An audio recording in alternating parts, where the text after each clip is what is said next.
माँ शारदा की प्रेरणा स्वयं सहाय। कार्तिक महात्म का लिखूं यह 20वां अध्याय।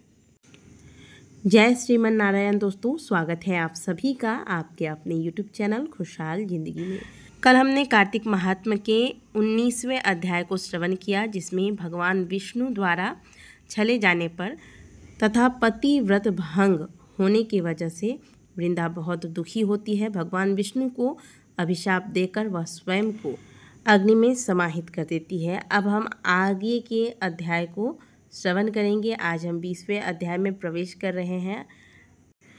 पहले प्रथम पूज्य भगवान गणेश का ध्यान करेंगे। ओम श्री गणेशाय नमः। भगवान के चरणों का ध्यान करते हुए कथा को आगे बढ़ाते हैं।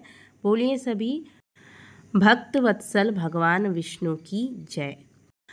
अब राजा पृथु ने पूछा, हे देवर्षि नारद, इसके बाद युद्ध में क्या हुआ तथा वह दैत्य जलंधर किस प्रकार मारा गया? कृपा करके मुझे यह कथा सुनाइए। नारद जी बोले, जब गिरिजा वहाँ से अदृश्य हो गई और गंधर्वी माया भी विलीन हो गई, तब भगवान वृषभ ध्वज चैतन्य हो गए। उन्होंने लौकिकता व्यक्त करते हुए बड़ा क्रोध किया और विस्मित मना जलंधर से युद्ध करने लगे।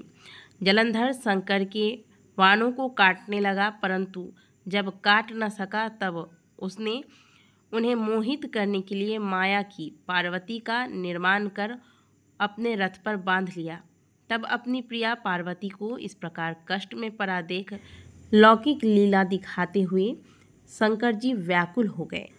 शंकर जी ने भयंकर रौद्र रूप धारण कर लिया।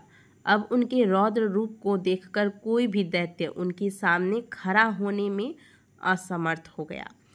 सब भागने छिपने लगे, जहाँ तक कि शुंभ निशुंभ भी समर्थ न हो सके। शिवजी ने उन शुंभ निशुंभ को शाप देकर बड़ा धिक्कारा और कहा, तुम दोनों ने मेरा बड़ा अपराध किया है। तुम युद्ध में भागते हो, भागते को मारना पाप है। इससे मैं तुम्हें अब नहीं मारूंगा, परंतु गौरी तुमको अवश्य मारेगी। शिवजी के ऐसा कहने पर सागर पुत्र जलंधर क्रोध से अग्नि के समान प्रज्वलित हो उठा। उसने शिवजी पर घोर बाण बरसाकर धरती पर अंधकार कर दिया।